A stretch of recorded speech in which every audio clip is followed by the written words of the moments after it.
Y'all, welcome. It's so good to have you here. I hope Lizzo helped pump you up. I know she always does for me.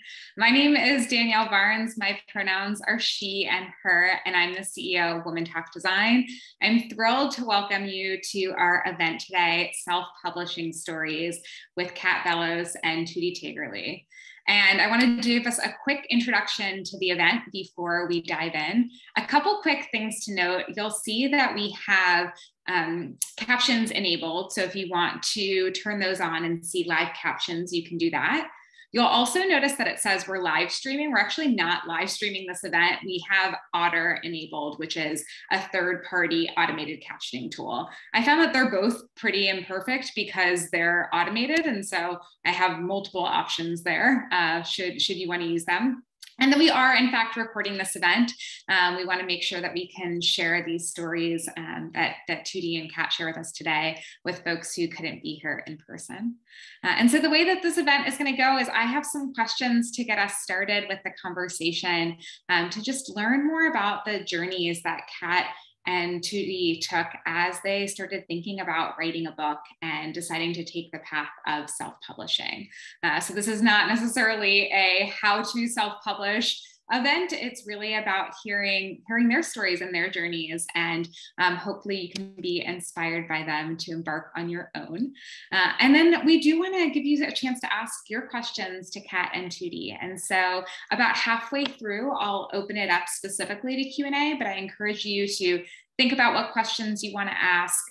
You can feel free to start putting them in the chat, but you'll have the chance to ask them live for the second portion of this event. And I'll send a follow-up afterwards as well, because I want to make sure that you know how to stay in touch with Tutti and Kat, and we'd always love to hear from you. All right, so without further ado, let's get started. First, I want to introduce you to our two speakers today, who I'm so thrilled to have here. They're two women that I think so highly of and I'm inspired by all the time.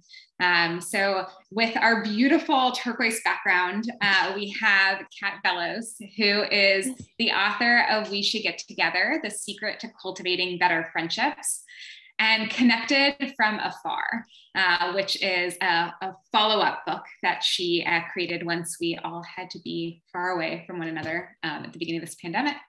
And Kat, in addition to writing her book and being really an expert on friendship and how we show up as friends with one another and gather, Kat runs a designer to author mastermind class to support people in their own self-publishing journeys. Her mission is to educate, inspire, and empower others to live their best lives possible. And then next, with all of these amazing artworks and photos in the background, we have Tutti Taygerly, who is a coach to entrepreneurs and tech leaders. She just this week, y'all, published her book, Make Space to Lead. This is a hands-on guide to research, create experiments, and take action on what matters for individual leaderships.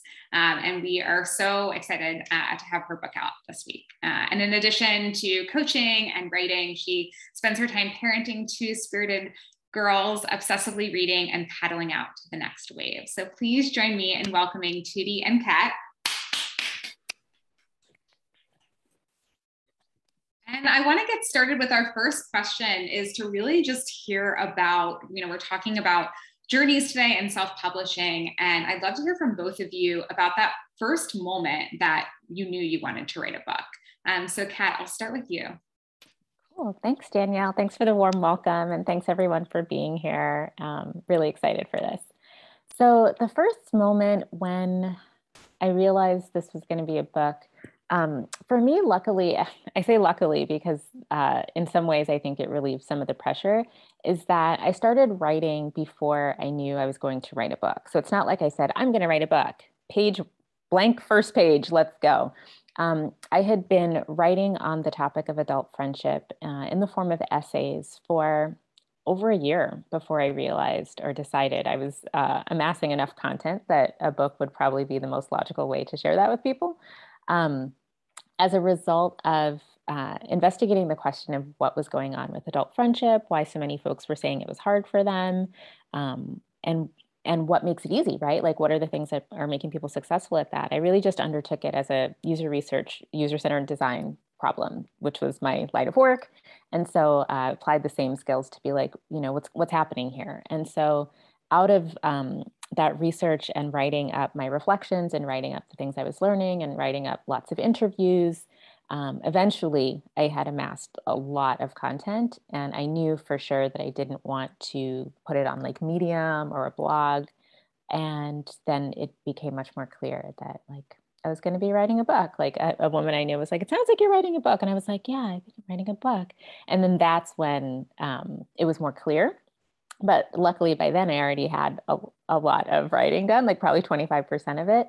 And so I didn't have that, plant the like stake in the ground is like, I'm writing a book and then begin. I was already partway down that journey. Then I realized where I was going.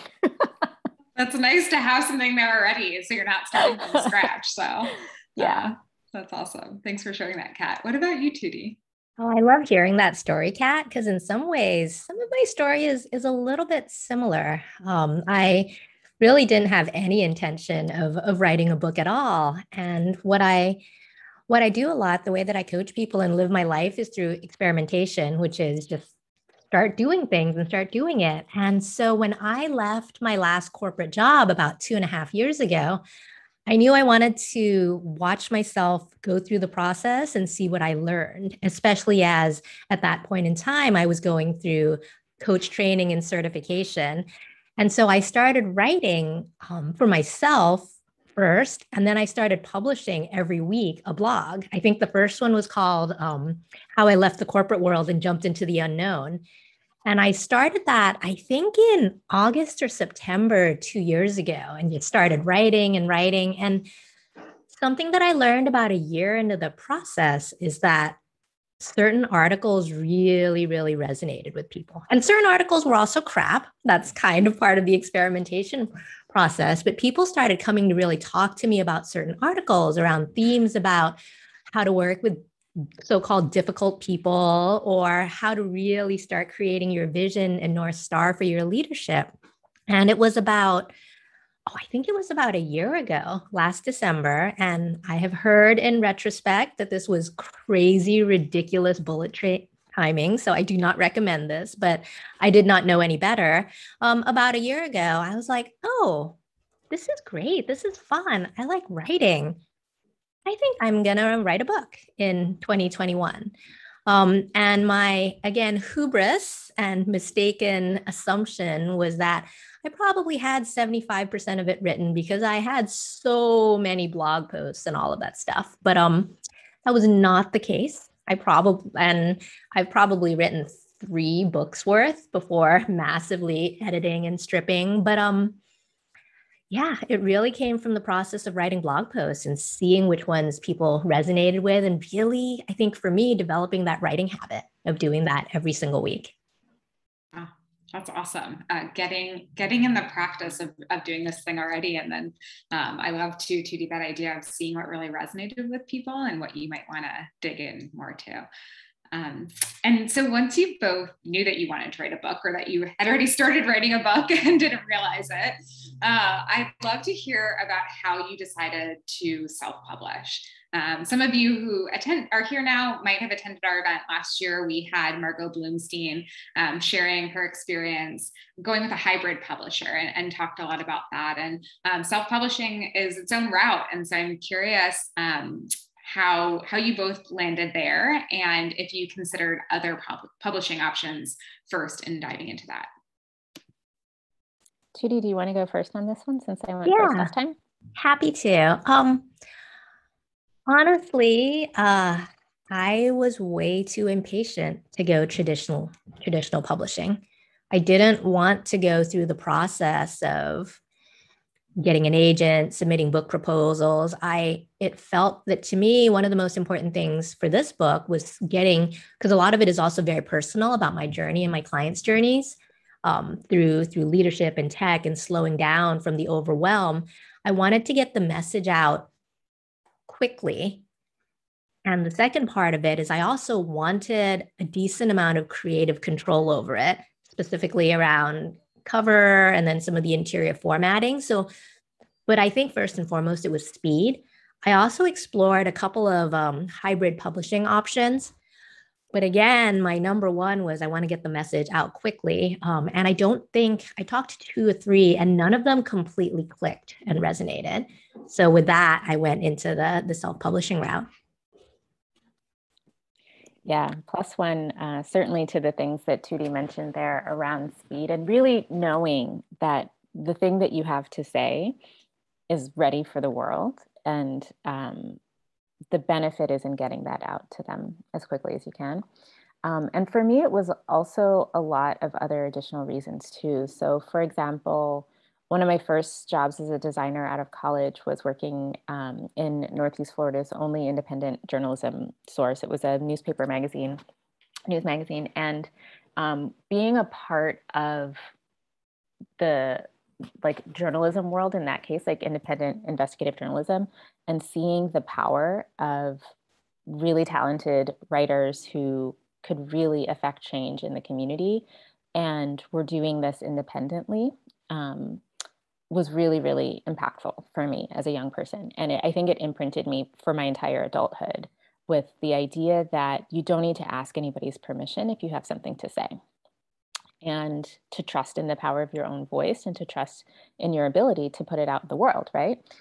The printing press was invented and it is available for everyone to use. And with that, that independent streak has always been something that I really embody and that I really appreciate. Like I love independent art, I love independent music, I love independent film.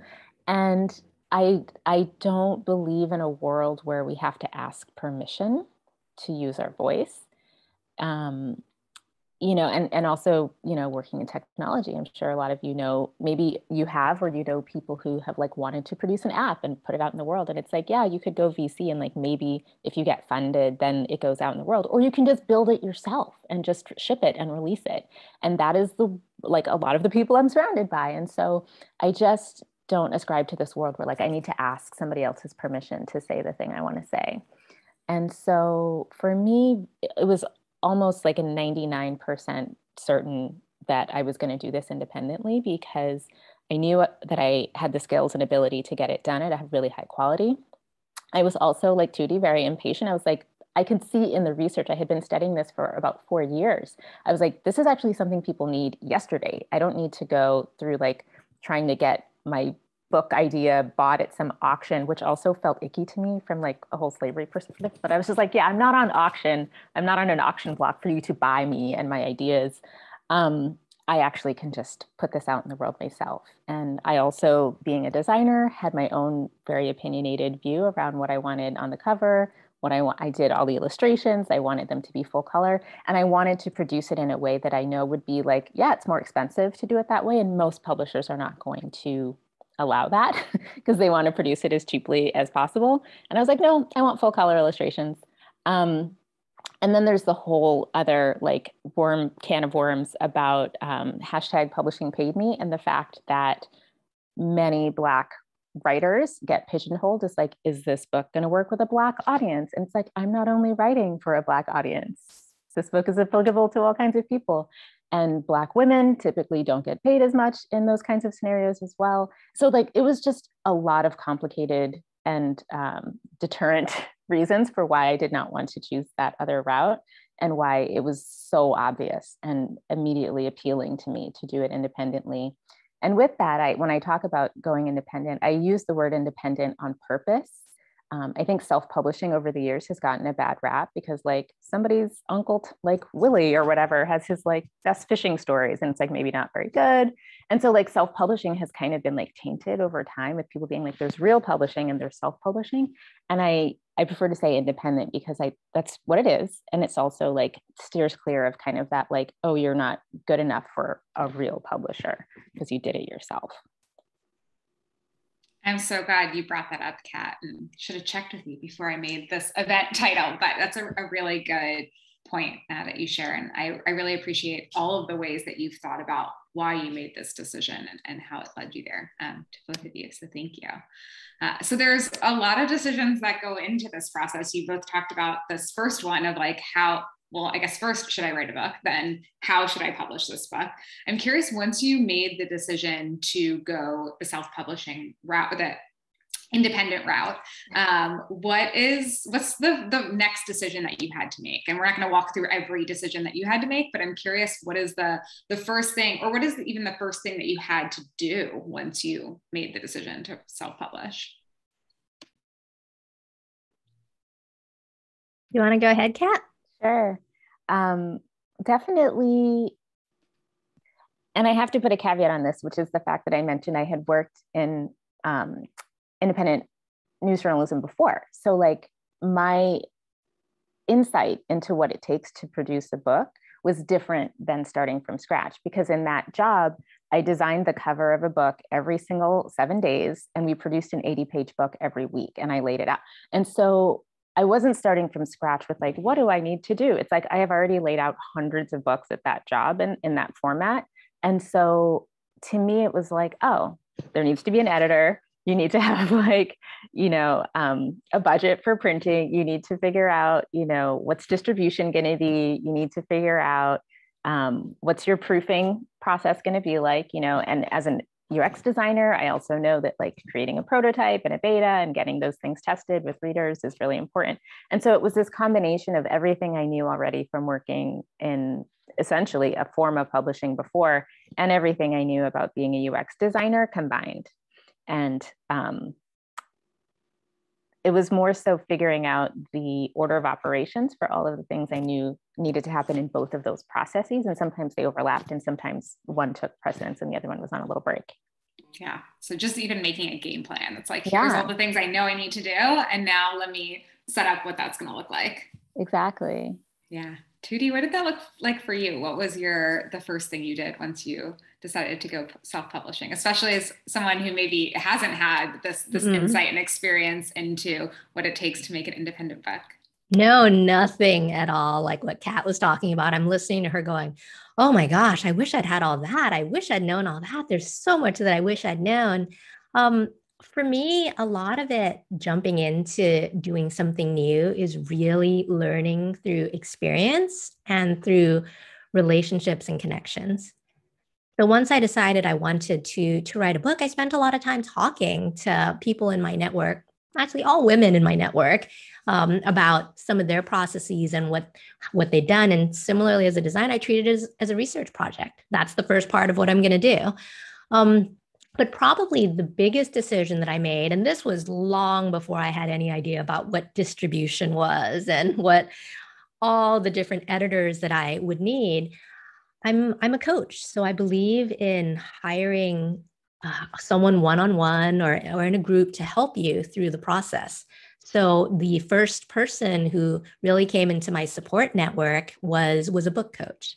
And not necessarily someone who would help me with the writing, although she did that as well, but someone who was my guide through the entire process and helped me outline what was going to happen. And because I really trusted her and I had like a really good click with her, I was able to kind of compartmentalize my game plan and be like, all right, all that other stuff around producing the book, getting it out, all of that is later. I'm just going to focus on the next months coming, because it can be overwhelming to think about all the steps of it. So for me, the first part was like, all right, I'm going to write. And maybe unlike what Kat was saying, I had some severe doubts that I was actually a writer, that I knew how to write. Like I knew I wrote blog posts, but I'm like, those are blog posts. This is a book. I had it on a fancy pedestal. Like this is a book, capital B. And I remember that a lot of what I learned, kind of the first step after that, was learning how to write. And I remember my book coach saying there's really two parts of it. There's the writing, and then there's the book construction, so that you put the systems together so it makes sense. And what I spent the first couple of months on was simply writing, producing more, writing more long form, more rich, more full of stories and color than I did in like the short, crisp blog form. And probably less than half of that made it into the book, but it was exercising much more of the writing muscle. And that was really fun because it actually gave me permission to write whatever needed to be written without having to structure it yet. And Tootie, I love that you started to talk about some of the people that were really important in your process, because that's something that I wanted to chat about. You mentioned your book coach was obviously someone that was key. You also had people, women that you were talking to about their journeys in this. I'd love to hear if there were any other people that supported you throughout your journey, in what ways, and how did you invite them in?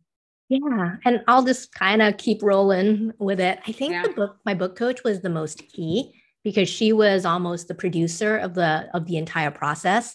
And we actually ended up parting ways when we decided that the ways we both wanted to work and the vision for the project of the book weren't the same, but I got a different book coach to support me then. One of the things that I've learned is that I almost feel that there are two classes or two groups of supporters. One is really the cheerleaders, the people who are your friends, one of my best friends who's also a coach, one of my other kind of co-leaders who I run workshops with. They were there every step of the way, agreeing to read, just like rework and just look at things. And they were there at my book launch yesterday, helping through all those parts of it. And then the other part that I learned was really to find experts who I could learn from and who would really guide me through a large number of parts of the process. Similar to what Kat says, a lot of indie publishing is kind of being a rebel. And so much of what I do in how I go about the world and my leadership is I want to do it myself and I want to do it my way, God damn it. Can be really hard. And I've been described as stubborn before and like really, single track minded. And what I've learned to do in my life to balance that out is to have experts who I really listen to and building that trust and connection with the experts. And for me, there was a developmental editor who was crucial in helping me completely rework the first draft and essentially tear it to shreds, really, and make it almost a completely different book because it was much too memoirish in the first version, too much about me, too many of my stories, which is what I was doing for the first draft. And then a whole team of different copy editors, proofreaders. I didn't end up designing the book myself. It was a hard decision to make, but I partnered with this amazing cover designer and illustrator who did the cover as well as the interior. And he has been invaluable through the whole process from design many versions of the cover, all the way to actually book production and uploading, because I chose to publish primarily through Amazon. So yeah, all the different types of support. Yeah, so many different people throughout your journey. That's great to hear. And Kat, what about you? Who were some of the people that supported you throughout your journey? Yeah, so one of the things that I did as part of experimentation in my own, early on in the process, I was doing a lot of events related to friendship and community. And I would read at some of these events an essay that I had been, writing on this topic, and we'd have a conversation about it. And so in a way, all of the people who were a part of those conversations were a part of helping me like clarify these ideas and thoughts. And then it gets a lot more involved once I was like, oh gosh, okay, I'm writing a book. Amazing. Found an editor who had worked on books by other authors that I really, really respected and that were phenomenal books. And I was like, I felt really lucky to work with her. And I had a small team of beta readers as well who were willing to like read a rough draft, like Tootie mentioned, like a good friend or somebody who I had been talking about these concepts with for a while, who understood what I was really trying to get across.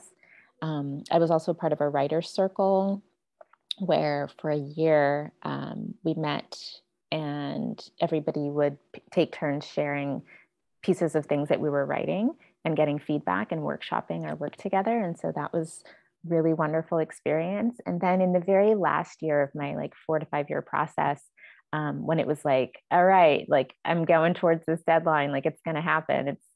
We're getting this done. I also did work with a coach who really helped me power through some of the like hardest months where I was like, oh my gosh, I'm sure as Tootie knows, there's like a million decisions you have to make. And there's times when you like struggle with it. And I definitely had been in that place numerous times of thinking like, I'm 75% done, I think. And you're totally not 75% done. And then when each time you realize, you're like, I think I see the summit of this mountain, I'm getting close. And then you go over and then it's like, there's another one. And every time that happens, it would be like, oh, I just want to be done with it. And so my coach was really helpful when I was in like some of those places where I was just like, I'm ready to be done with this now. But there's still more work to do. So yeah, those were some of the folks who helped me along the way for sure. Because even if you are the only name on the cover as the author of the book, you don't do it by yourself. There's a lot of people along the way. And that's why the acknowledgement page in every book is full of like effusive thanks, because it's like truly an entire huge team of people who helped make that book come into reality. Yeah, I love reading the acknowledgement parts of books. It's always really fun to hear who impacted this person that wrote the book. Yeah.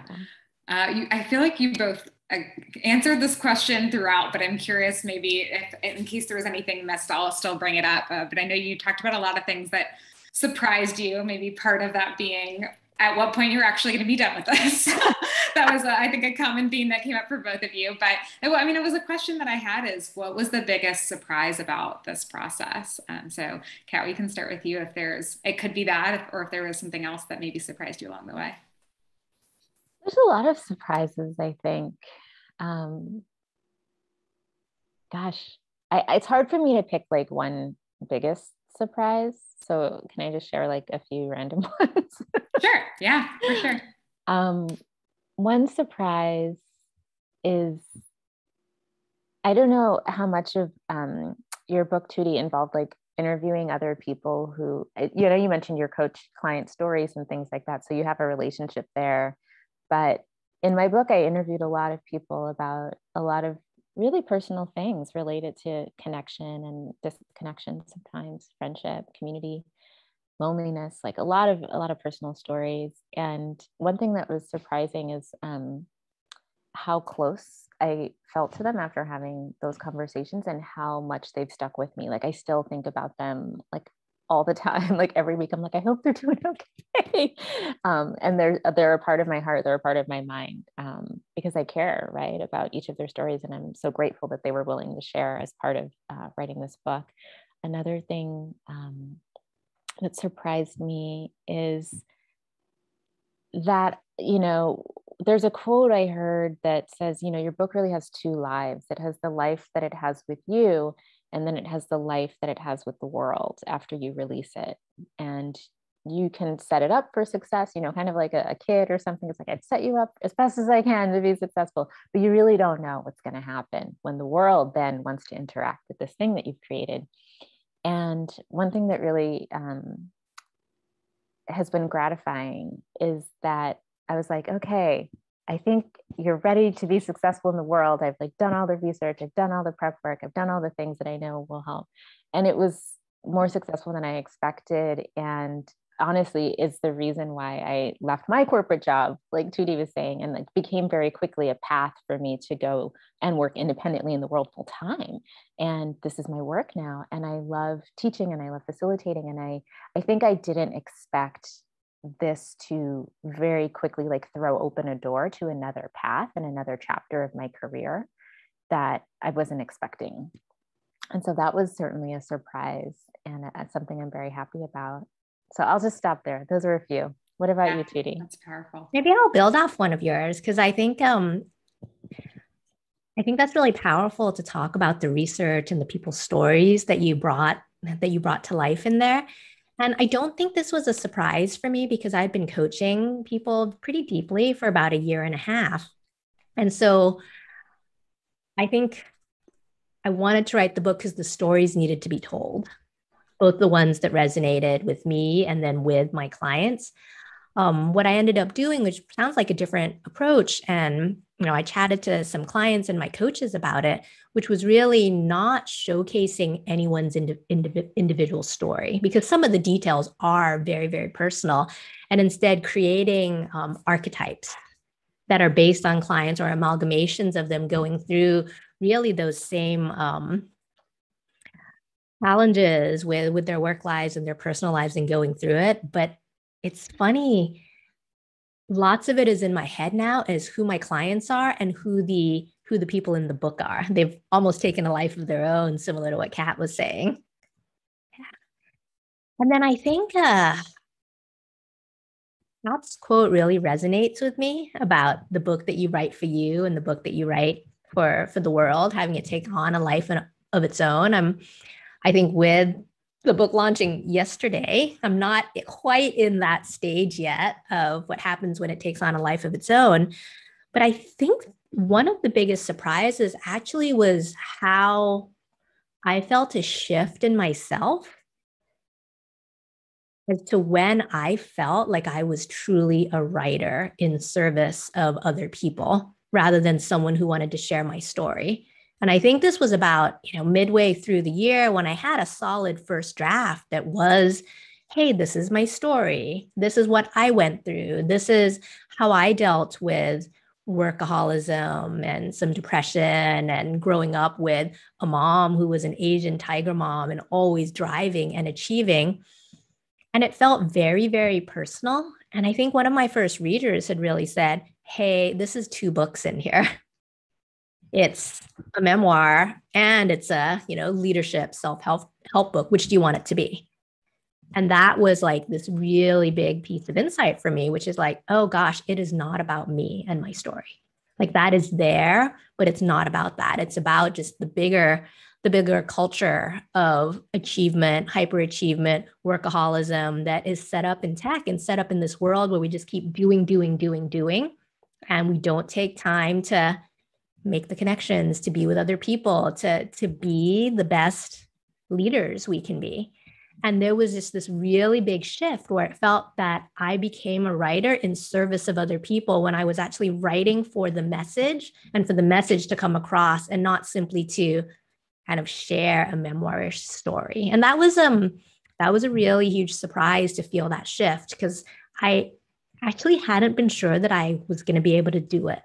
And somehow just continuing through the process of writing and editing and rewriting, it worked. It worked in the same way that I suppose that I coach. And yeah, that's probably the biggest surprise.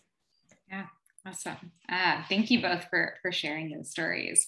And I have several other questions, but I want to make sure that we can get questions from folks that are here as well. So if you have a question that you'd like to ask, you can use the raise hand feature or, unmute yourself or add in the chat. I'm going to add a couple different options depending on what's available to you right now and what you're comfortable with your questions. All in the meantime, dive into the next question that I have. But again, if you're feeling ready after this one, I'd love to open it up to folks that, are here and you came hopefully with your questions. So we talked a little bit about some hard things that kind of came along with these surprises or, just hard parts of the process. And I'm curious if like what you would say that the hardest part of the process was. And it could be something that you mentioned before, or it could be something else, but for you personally, what was the most challenging part of bringing this book to life or having it out in the world?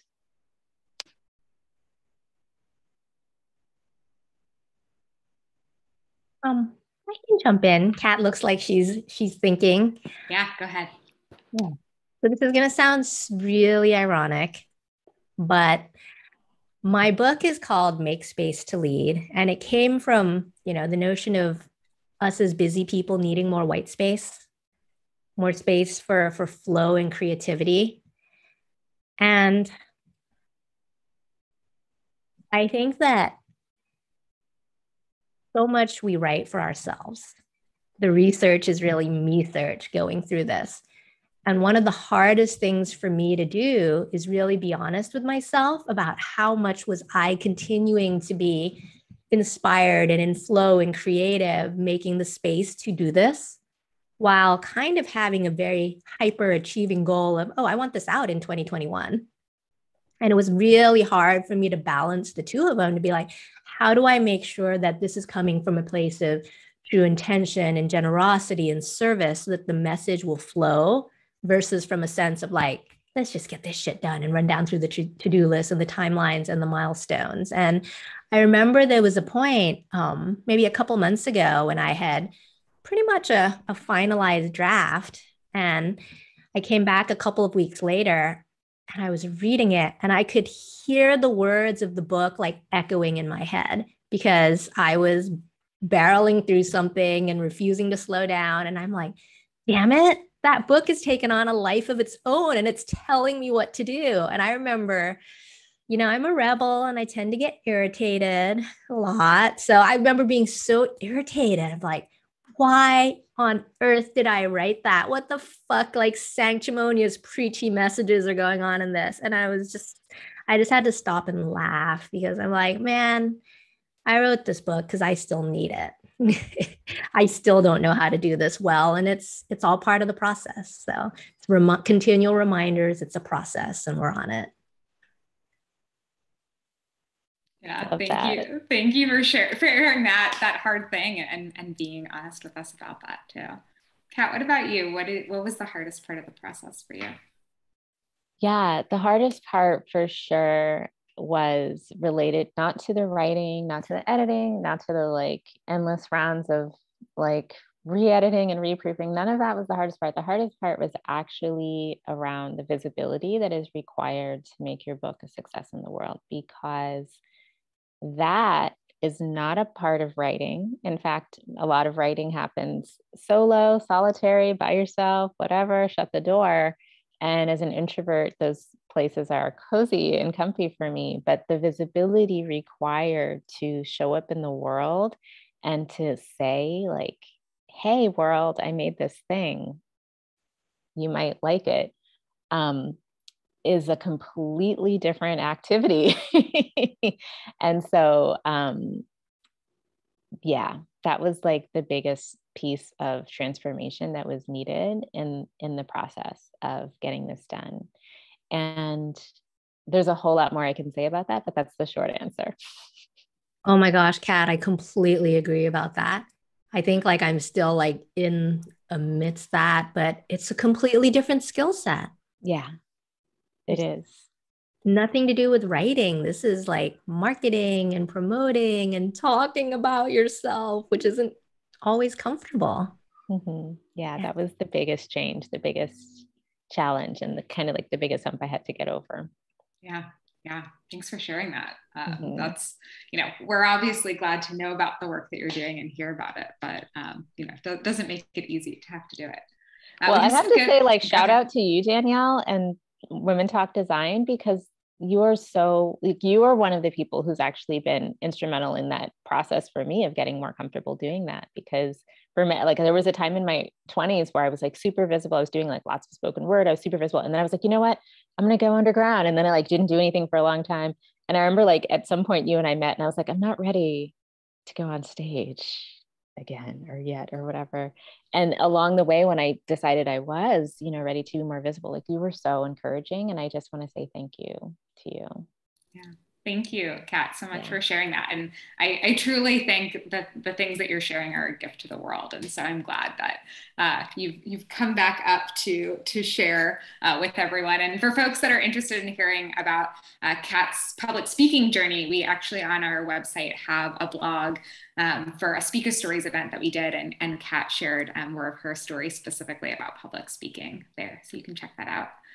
We have some great questions coming through in the chat. So I'm going to move to those. And again, if you have a question, drop it in the chat, raise your hand. Maybe don't unmute at this point because we're going to be asking these. But if you want to say it out loud, you can raise your hand and I'll call on you. The first one's from Tanya, and she asks, what writers, groups, or circles would you recommend? So, I know Kat has one, so maybe you can give a little plug for this. And if there's any other that you want to highlight, either of you. Well, I don't have like the one that I mentioned in my answer earlier is not like a website or something you can go to. It was literally like me talking to a woman in my community who said she was a part of a group. They were going to have an opening. I submitted samples. Everybody read it and said, okay, she can join. Because they only had like 6 spots in their circle. And so, everybody had to vote in the next person. And so I joined. And then when I left, I created an opening for somebody new. So it was really just talking to people in my community. So it wasn't like, go to this website and sign up. I think that if you talk to people in your community, like chances are there are other writers out there. There are other people who have a writing project that they want to get done. And a group can be as small as 2 people. Like you and another person who agree to hold each other accountable to your goals is a group. And so don't discount the resources that are right in your life already with people that you may already have a friendship with or a relationship in your community with. There's probably a group that's like looking for new people too. Or you can start one and invite other people to join you on that, you know, with a very loose structure of like, we're going to meet every 2 weeks or once a month or whatever it might be.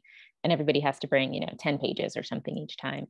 I find that if you're clear, invitational, and consistent, like you can also just DIY it.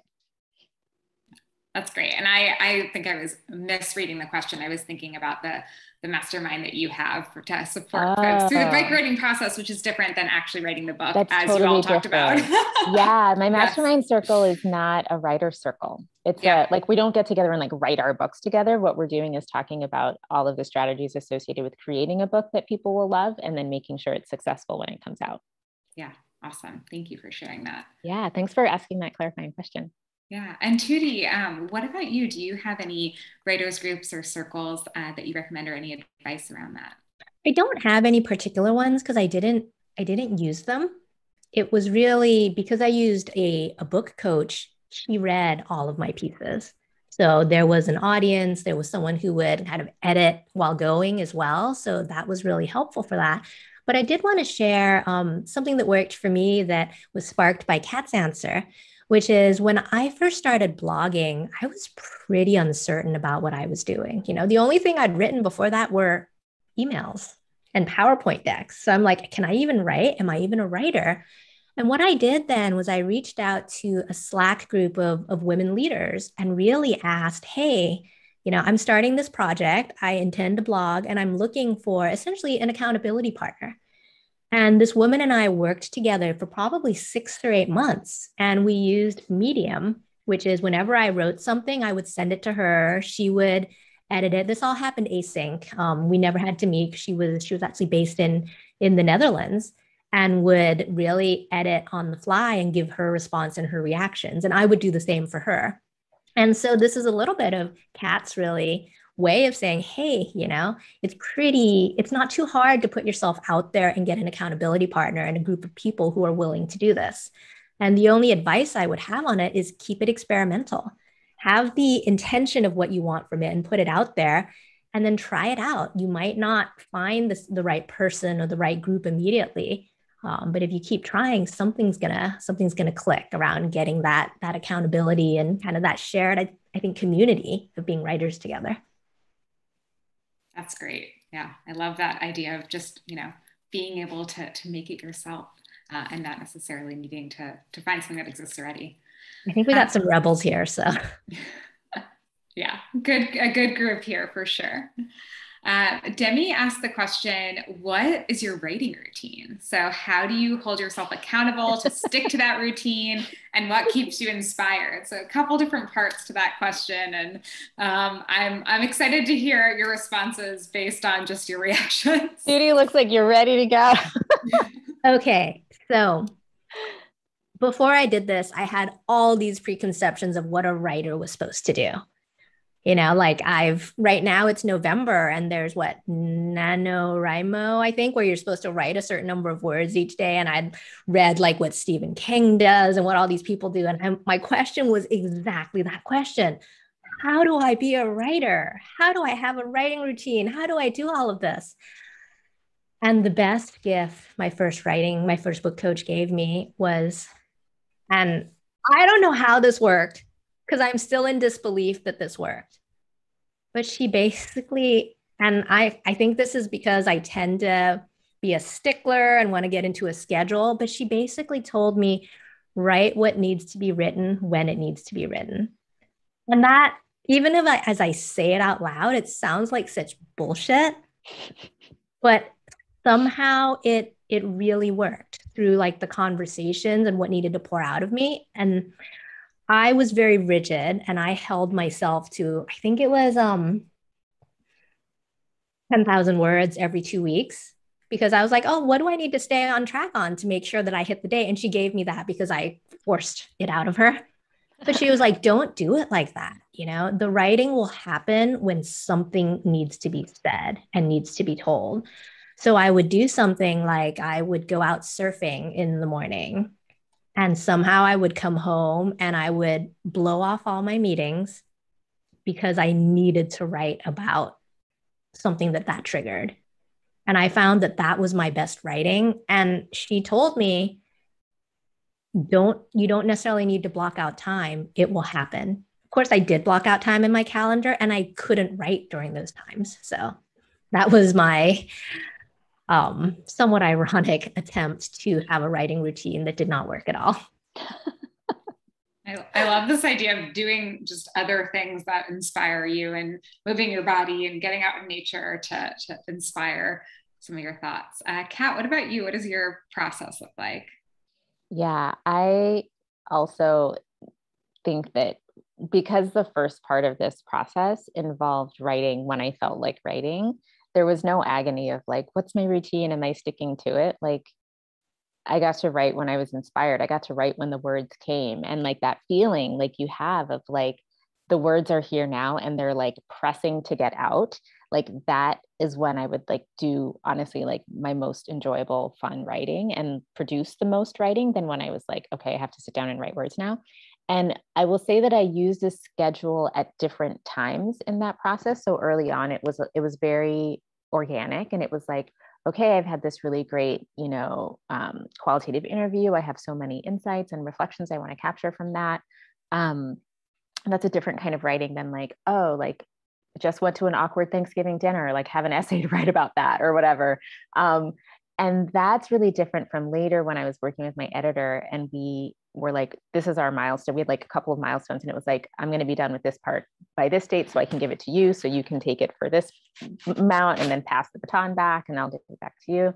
And so that was different. That was more the editing process, and writing in editing is so much harder than writing for writing's sake. Because it really does need to be done like by a certain time, and it does have to be done like to get to a certain outcome or a certain result. And that could be more mashed into a schedule, right? So when I was getting close to the end there, particularly when I was doing the layout, when I was finishing illustrations, that stuff could much more easily fit into a schedule. So I might pick 2 nights a week, because I was still working 40, 50 hours a week at my job, my corporate job, so I would pick like a couple of nights a week where I would stay up from like 10 till midnight and work then. Cause I'm not the kind of person who's going to get up at 5 a.m. in the dark, in the cold and write before work. I know that's a thing. It works for some people. There was a time in my life where that was me, but now I'm much more likely to say after the world has gone to bed, I'm willing to get some quiet time then. And I might work on it from like 10 till midnight, sometimes 1, and then say like on a Saturday or Sunday, take, 4 or 5 hours and say this afternoon or this morning, I'm going to do this for a while. And that was, again, like the very last year of this process when I was like really pushing towards making sure I could get it ready by the deadline I wanted to release it by. And so in terms of holding myself accountable to stick to that routine, it was very easy. Like I did not want to miss my goal. and I knew I wanted to put it out when I wanted to put it out. And in terms of feeling inspired, there's a quote by one of the early pioneers of iPhone photography. His name was Chase Jarvis. And he said back then that the best camera is the one you have with you. As a photographer, it's like, it doesn't matter if you have a fancy camera at home if you don't have it when you're out in the world and you see the beautiful thing you want to capture. And so in a similar way, I think like the best writing tool is the one you have with you at the time. Sometimes for me, that was dictation into my phone. Sometimes it was the Google Docs app on my phone while I was eating a sandwich at lunch or taking the bus to work. Other times it was a notebook. Other times it was the back of an envelope. Like you just, when you're inspired, like your structure, like whatever rigid structure you're trying to fit into is irrelevant when you are inspired and you have something you need to capture. So just use whatever tools you have available and then you can compile them all later. And I would really +1 the difference between writing and editing.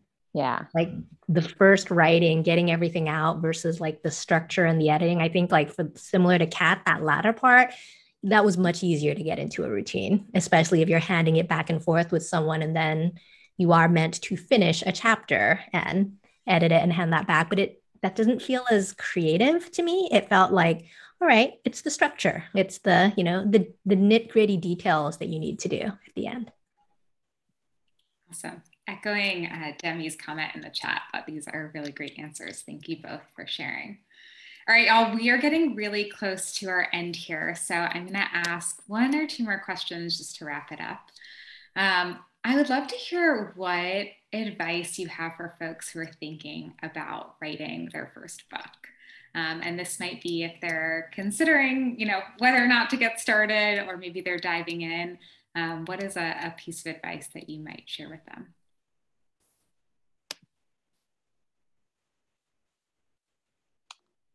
I guess one thing I would say is to think about what you want the reader to experience as a result of reading this. Like, what is the outcome you're hoping for? And to keep that in mind, particularly when you go through moments where you're like really frustrated and want to quit, or like you're frustrated and you have writer's block one day or something. Like, go back to that, whatever that like shining outcome is that you're really hoping to create as a result of the writing. And I find that can help with staying motivated as well. Yeah. That's great. I'm just gonna ask a quick follow-up question on that. Did you have people in mind that were reading and experiencing your book and having that outcome when you were doing that? Or was it more just this bigger picture of the larger change it could make in people's lives or in the world? It was more the bigger picture. Yeah. Yeah. And, being immersed in the research around loneliness, the loneliness epidemic, and the suffering that is in the world, like the ultimate goal, honestly, of this book is to reduce suffering in the world. I don't say that because it sounds like, oh my God, so lofty, but it's like in disconnection, we have the continual expansion of this level of suffering that comes from loneliness, disconnection, not feeling seen or known or heard. And if we can change that through friendship, if we can change that through community, we will increase joy, we will increase connection. And that's actually the world I'm trying to create. And so it's not just about friendship, but it's about creating that world where people do feel seen and heard and belonging as well. Awesome. Wonderful. Thank you, Kat. Oh, that's so beautiful. Yeah. I love what you said about focusing on that outcome, about what you want people to feel and experience. And if I answer Danielle's question, I wrote the book for my clients. And I think some of the biggest praise that I got, one of the people whose story is featured almost verbatim in the book, he actually said, "Hey, when I read this book, it felt like you were sitting there side by side with me, coaching me." And that to me was like one of the biggest signs of, all right, that's great. I wanted it to be like really highly reflective of that. But I think on top of that, I guess the piece of advice that I would give is experiment, start doing it, see how it feels.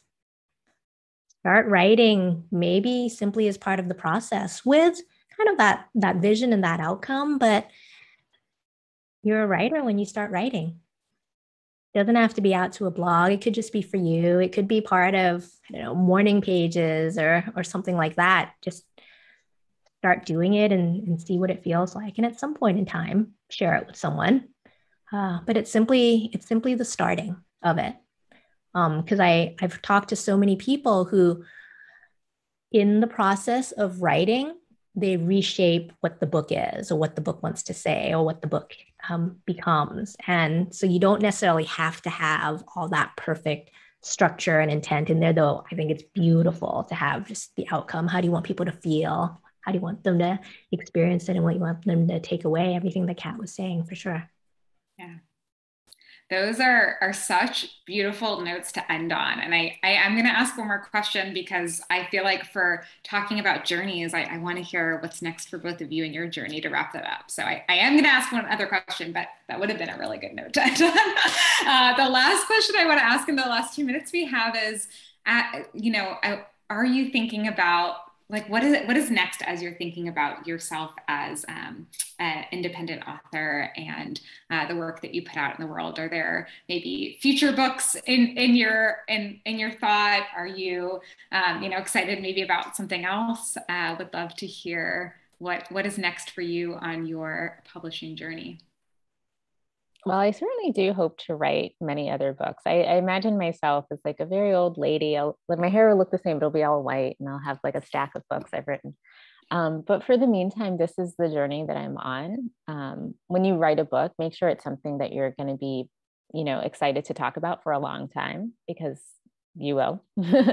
And this is the journey that I'm on. And I think maybe after that, I'm curious, probably still in the realm of human relationships and human transformation would probably be like the vague catch-all for the bucket of things I tend to think about most frequently. Yeah, awesome. What about you, Tootie? I know this is, you just published your book. This is a really great question, Danielle. So one of the things I learned through this year was that I am a writer. And that is the core part of my identity, a writer and an author. And I didn't know that before. And even as I was writing this book, as I was starting, I kind of knew that I wanted to write 2 books, this book and then a memoir. But what I've learned through the process is that it's not time for me to write the memoir yet. And I actually will start the research for my next project probably in February, depending on how continually strenuous this promotion effort is. And I'm going to start the research process with talking to Asian women in tech.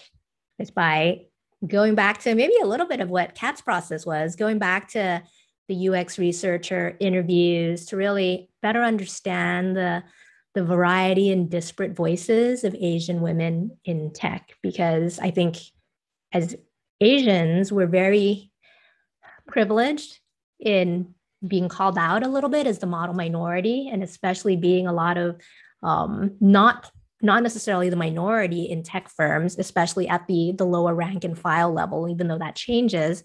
And I'm really curious as to that experience, not just being a woman, but being an Asian woman, and across all the East Asian, South Asian, just different backgrounds and immigrant backgrounds. So that's the next research process and project that may turn into a book. Awesome. Well, we definitely want to be along for both of those journeys. I want to say thank you so much to both of you, Kat and Tootie. This was such a powerful experience hearing your stories and being able to spend this hour with you. So thank you so much. And thank you to our audience members who attended and asked such great questions. Excited to hear what ideas and hurtful things you might want to share with the world, and hope that you might consider writing or sharing them in any other way. Thanks, everyone. Thanks for coming. Thanks for the great questions and comments in the chat. This was lovely. It was so lovely. It's so lovely to be doing this with you, Kat. And Danielle, what awesome questions. Absolutely. Thank you, Danielle and Tootie. This was really fun. Wishing you both a good rest of your day. Talk to you soon. Talk to you later. Bye. Bye.